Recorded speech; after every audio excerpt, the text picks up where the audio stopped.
პროექტით შესაძლებლობა მოგვეცა თბილისის მუზეუმის გაერთიანების ერთ-ერთი ყველაზე მნიშვნელოვანი მუზეუმი, ილია ჭავჭავაძის ლიტერატურული მუზეუმი, გადავიდეს მზის ენერგიაზე, რაც გარდა იმისა, რომ თვითონ ინსტიტუციური მნიშვნელობისა მნიშვნელოვანია დღის მსოფლიოში მუზეუმების ახალი გამოწვევის შესასრულებლად, იმ მთავარი პასუხისმგებლობის შესასრულებლად, რომელიც კლიმატისა და კლიმატთან დაკავშირებული პრობლემების საკითხებია და მნიშვნელოვანია ისიც, რომ 2023 წლიდან მუზეუმების მსოფლიო ორგანიზაციები, მათ შორის ICOM, მათ შორის NEMO, მათ შორის ყველა ის სარეკომენდაციო ორგანიზაციები იქნება თუ სარეზოლუციო ნაწილები, დღეს უკვე მუზეუმს ანიჭებს იმ პასუხისმგებლობას, რომ მუზეუმი იყოს ხიდი წარსულსა და დღევანდელობას შორის და შეასრულოს ის მთავარი მისია, რომელიც ცნობიერების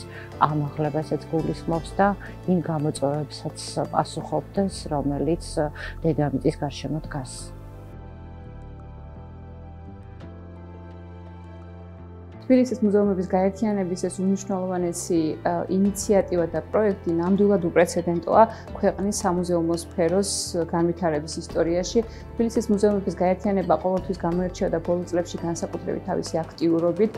გაეროს გრადი განვითარების მიზნების შესრულებისკენ, თუმცა ეს უმნიშვნელოვანესი ბოლო პროექტი, რომელიც გულისხმობს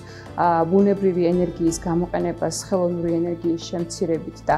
ძალიან დიდ როლს ასრულებს ზოგადად კლიმატის ცვლილებების წინააღმდეგ ბრძოლაში, ნამდვილად უპრეცედენტოა და ვიმედოვნებ, რომ თბილისის მუზეუმების გაერთიანების ეს უმნიშვნელოვანესი პროექტი